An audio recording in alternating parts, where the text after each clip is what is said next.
কোরআন তেলাওয়াতের কোনো বিনিময় দেওয়াও জায়েজ নাই, নেওয়াও। আমাদের দেশে এখনো গ্রামে শহরে অনেক জায়গায় খতম পড়াই আমরা, আছে না নাই? আমি বলি, যারা টাকা পয়সা দিয়া খতম পড়ান তাদের আমও যায় ঝালাও যায়। 15 জন খতম পড়তে গেলাম, কিন্তু খতম পূর্ণভাবে শেষ করতে পারলাম না। খতমের হাদিয়া নেওয়া কি ঠিক হবে? হালাল হবে নাকি হারাম? এই হলো হুজুরদের 2 নম্বরই আর কি। খতম পড়তে গেছেন 15 জন মিলে, কোরআনে কারিম 2 পারা করে পড়বেন, অথবা যে খতমই হোক। তো কোরআন খতম যদি হয় তাহলে 2 পারা করে পড়বেন। এখন 1 পারা আধা পারা একটু পড়লেন, পড়ে এবার বলছেন চল যাই, যে দাওয়াত দিচ্ছি বেটা তাতে হিসাব নিকাশ দিবে না, টাকাটা নিয়ে চলে গেলেন, বাকিটা পরে পড়ে দিব, আর পড়লেন না। তো এটা প্রতারণা এবং গুনাহ।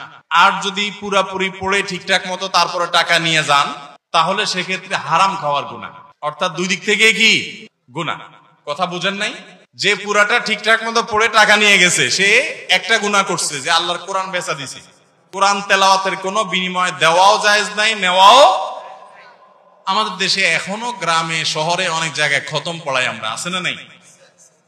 আমি বলি, যারা টাকা পয়সা দিয়া খতম পড়ান তাদের আমও যায় ঝালাও যায়। কিভাবে আম ঝালা যায় একটু ব্যাখ্যা করি। আল্লাহ কোরআনে বলেছেন, লাইসালিল ইনসানি ইল্লা মা সাআ। কোরআনে কারিমে অন্তত 7 জায়গায় আল্লাহ তাআলা এই বিষয়ে কথা বলেছেন। ওয়াল্লা তাজিরু ওয়াজরাতুন উযরা উখরা। কারোর পাপের বোঝাও কে বহন করবে না, কারোর সওয়াবের বোঝাও আরেকজন পাবে। যে নামাজ পড়বে সওয়াব সে পাবে। ব্যালেন্স এরকম ট্রান্সফার করা যায়, নামাজের সওয়াব এরকম ট্রান্সফার করা। আমি নামাজ পড়ে বলবো ঠিক আছে আপনারে সওয়াব অ্যাকাউন্টে দিয়ে দিলাম, এরকম কোন সুযোগ। আমি কোরআন তেলাওয়াত করলাম, করে বললাম যে ঠিক আছে এটা আপনারে দিয়ে দিলাম, এরকম জীবিত মানুষ একজন আরেকজনের তরফ থেকে নামাজ রোজা করতে পারে না, নামাজ পড়তে পারে না।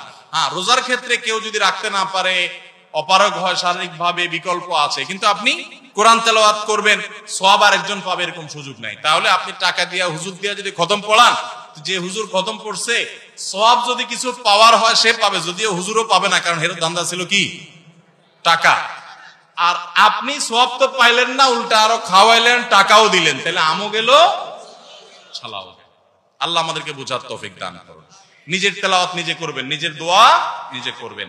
অতএব যে হুজুর দোয়া কোরআন পুরা ঠিকঠাক মতো খতম করে দিয়ে গেছে, ওনার গুনাহ একটা হবে, আর যে ফাঁকি দিয়ে গেছে তার গুনাহ হবে 2টা।